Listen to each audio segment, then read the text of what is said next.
ඒ දිනවල අපගේ භාග්‍යවතුන් වහන්සේ වැඩ සිටියේ සැවැත් නුවර ජේතවනයේ. සාමාන්‍යයෙන් බොහෝ දෙනෙකු අතින් මෝඩකම් කෙරෙනවා. ඒ මෝඩකම් නිසා පස්සේ පසුතැවෙන්නත් සිද්ධ වෙනවා. මේ මෝඩකම් සාමාන්‍ය මෝඩකම් වලට වඩා භයානකයි. බුදුන් වහන්සේ මේ ජාතක කතාව දේශනා කිරීමට මුල් කරගත්තේ අනේපිඬු සිටුතුමාගේ සිටුමාලිගයේ සිටි සේවිකාවක්. අනේපිඬු සිටුතුමාගේ සිටුමාලිගයේ සිටියා රෝහිණී කියලා දාසියක්. මේ රෝහිණී දාසියත් ඇගේ මහලු මවත් දෙදෙනාම ජීවත් වුණේ මේ සිටුමාලිගාව. දිනක් රෝහිණී දාසිය කුස්සියේ වී කොටමින් සිටියා. ඈ වී කොටන තැනට ඇගේ මහලු මවත් ඇවිත් පැත්තකින් හිඳගත්තා. ඔහොම ටික වෙලාවක් යන විට අම්මගේ ඔළුවේ මැස්සන් වැහුවා. ඇය තම දුවට මෙසේ කිව්වා. අතේ දුවේ දේ දැස්ස වටකටකට විදිදවා. තේ නැස්සන් වේදෝ සංකෝ. හරි අම්මා. මේ මැස්සු ටික එලවන්න.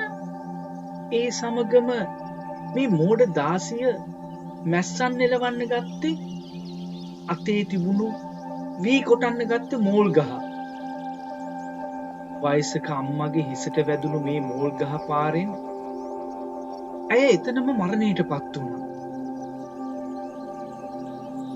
අම්මේ මම මැස්සු ටික එලවුවා. ඇයට තේරුණා අම්මා කතා කරන්නේ නැති බව. අම්මා මරණයටපත් වෙලා බව දැනගත් ඇය අම්මව බදාගෙන හඬන්න පටන් ගත්තා.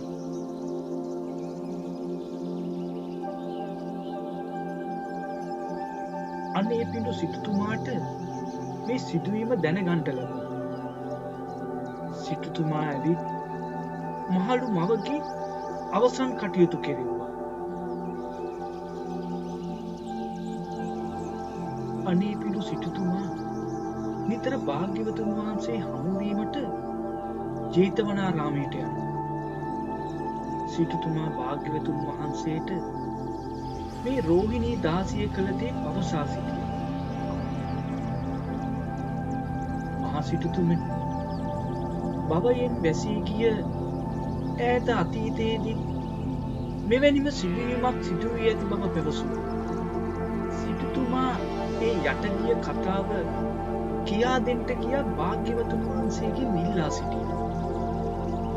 භාග්‍යවතුන් වහන්සේ මේ රෝහිණී ජාතකය වදාළා.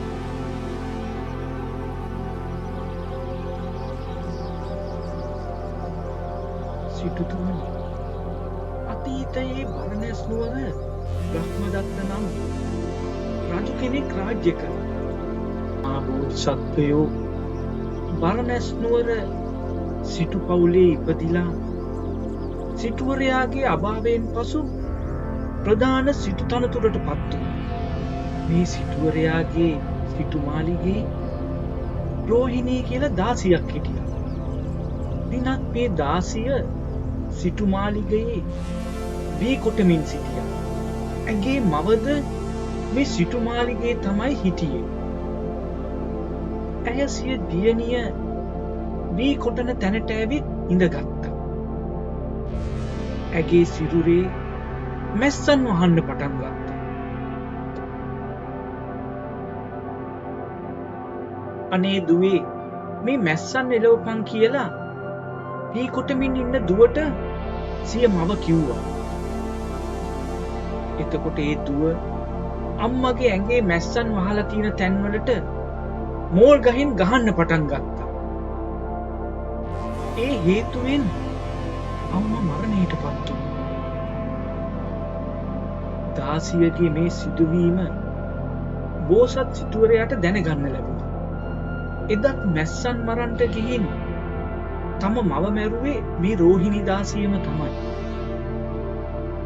එදා මව් වෙලා උන්නේ මේ අම්මම තමයි. දුව වෙලා උන්නෙත් ඔය දුවම තමයි. බරණැස් මහ සිටුවරයා වෙලා හිටියේ අද බුදු බවට පත් වෙලා ඉන්න මමයි. ඇය මව මැරීම නිසා ආනන්තරීය පාප කර්මය සිදු කරගත්තා. යමක් කිරීමේදී නුවණ මෙහෙවා සියලු කටයුතු කිරීම උතුම්.